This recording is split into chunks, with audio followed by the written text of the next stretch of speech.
All right, welcome back. So, yeah, in the last segment, we covered everything pretty quickly. Trump got in trouble. There's going to be an impeachment.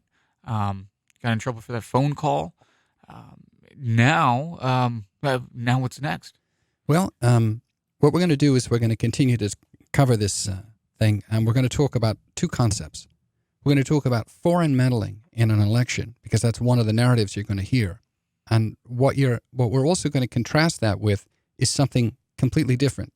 And it's simply called opposition research. You'll notice when I frame the issue as opposition research, it doesn't seem like it's meddling at all.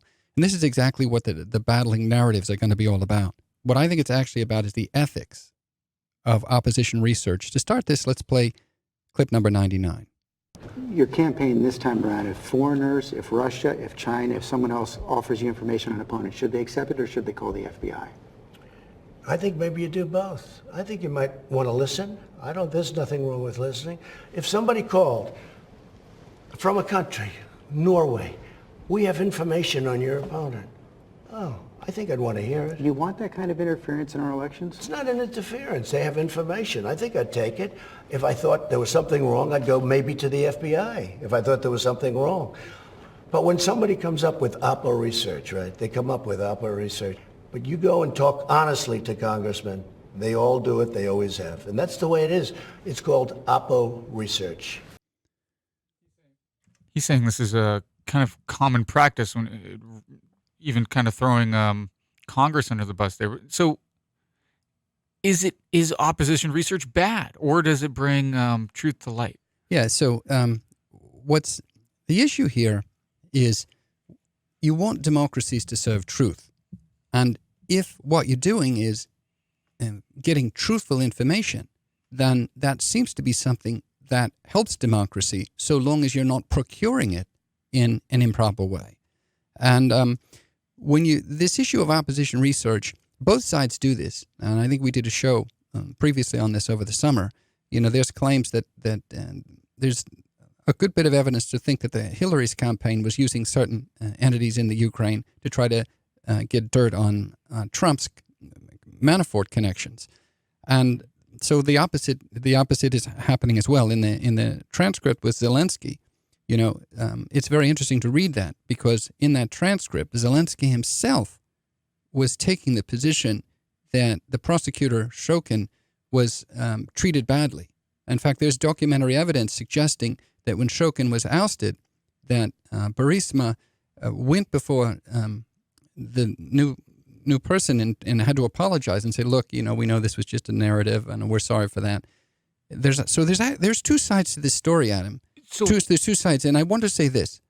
So the issue here is whether this is a kind of unfair meddling where you're trying to get dirt on your opponent, or is it simply trying to get counter perspective, something that's going to facilitate the marketplace of ideas, battle back and forth. If this does come forward and Biden has to go through the car wash, then what may happen is simply him pledging to have better ethics laws. And so that kind of thing is, I don't think it's necessarily anything that's meddling, unless, of course, how you procure it is a problem. Let's play clip number 80. I'm just here in my capacity as chair of the FEC. Part of my job is to make sure that everyone understands what the law is, and I do want to emphasize that the law is completely clear that it is absolutely illegal for anyone in the United States to solicit, accept, or receive anything of value from a foreign source in connection with an election. Is this true? Is she on point with that? Okay, so how do you define something of value? Right. So now here's the problem. This is a campaign finance law, and this is someone who's, I think, the chairman of the Federal Elections Committee. Campaign finance laws are not God edict laws for candidates. They're donative laws. They're about raising money. They're how to raise money. And there has never been no judicial decision in the United States has ever treated the voluntary providing of uncompensated opposition research as something that the campaign finance laws address. It'd be different if, for example, I gave a campaign a list of donors and I gave it for free, and then you called those donors and got money. That's a thing of value that is market value. You're supposed to pay for that. Okay. Okay, and so the whole thing about using campaign finance laws to provide truthful things is really not right. Here, let's play clip number 6. And according to justice officials here, they say this morning that the criminal division, including career employees, concluded that there was no campaign finance violation in this call.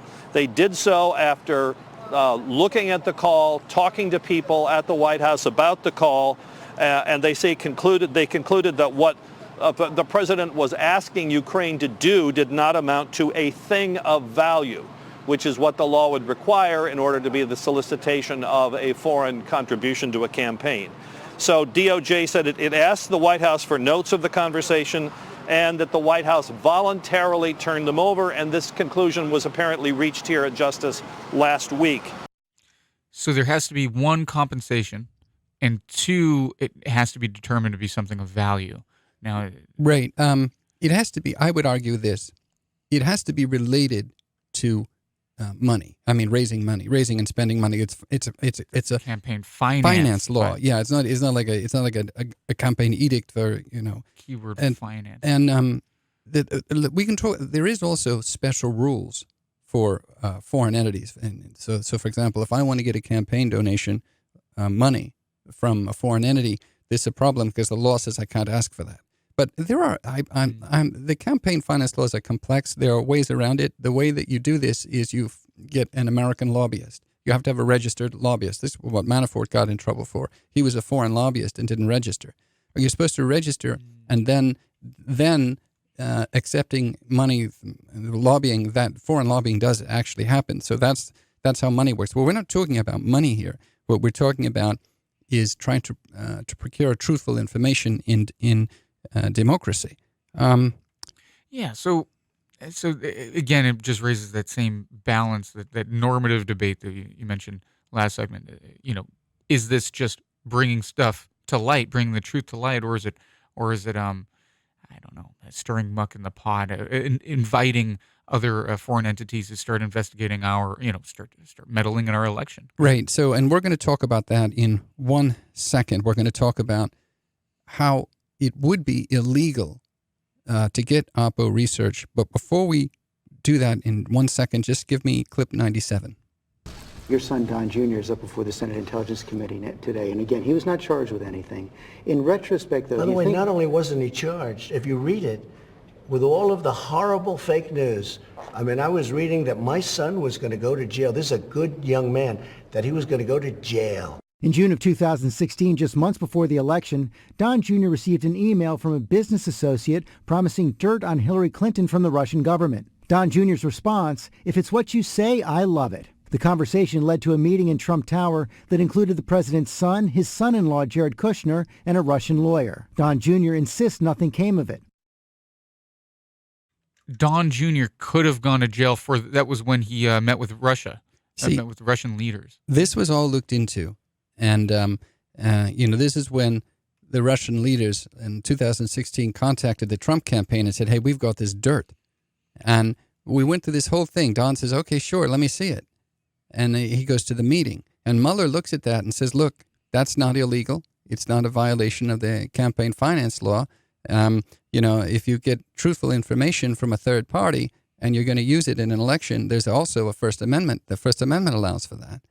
And the interesting thing here is this involved the president's son. A lot of people say, is it from the president's perspective, he's getting investigated all over the place. His family was in jeopardy. They're looking at his old business records. There's investigations in New York. They're investigating him out the walls, At the wazoo. Yeah, I didn't know if I was allowed to say that. So, okay. So from his perspective, getting this thing to look into Biden and his son isn't dirty pool. It's just you're going to fight me and I'm going to fight you back.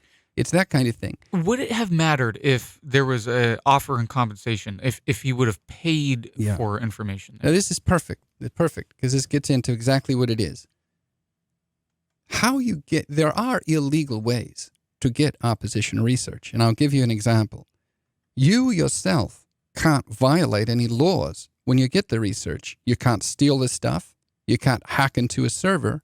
You can't ask a country to hack into a server. You can't break into the Democratic National Headquarters, which Nixon did. You can't wiretap. You can't pay people to create false affidavits. You can't go over into Ukraine and say, "Hey, we'll do a lot for you if you make up a lot of false stuff." Yeah, that's actually illegal. And so there is that question whether that's going on. The Democrats at least have that concern, but it looks on the face of it that that's not the case. It looks like there simply are two different accounts of this Shokin individual, and that the Biden thing at the very least was a conflict of interest. So you're going to tell me that democracy is not allowed to look at that in the elections and so forth, and he's not allowed to do it? It doesn't seem exactly right to me. Let's play Dershowitz on this, clip number 98. But let's remember this, that when the New York Times published the Pentagon Papers and they published Manning and they published the other, that was all stolen material. But there is a right to use material given to you that's been stolen in the interest of the First Amendment. And that's true of an election campaign, too. No matter where you get the information from, you can use it. No matter where you get it from, you can use it. Right. So what he's saying there is, in the original case involving Hillary's emails, the Russians hacked in and stole that stuff. Yeah. And what Dershowitz is saying, look, as long as you didn't do the stealing, even if they give you truthful things, you're allowed to publish and use it. I mean, because it's an election, just like the New York Times was handed stolen stuff, and it had to do with the Vietnam War, and they published it and said, I'm not worried about national defense. This is news. The people need to see it. And so the issue with the hacking was much, much more worse than what's going on here, because one of the problems that you would have is if governments only attacked one side. And also if they were using, if they were attacking the nation state, like using CIA tools to get in, to do the hack. Right. But what I understood this to be, and I'm not 100% sure, the hack was because the dummies didn't make things secure. Like, who was it that got the spear phishing attack? It was, I forget the guy's name. One of the Clinton people gave away his password because he got one of those things in his emails. Oh, so it's just a question that they got duped. I think is what caused it.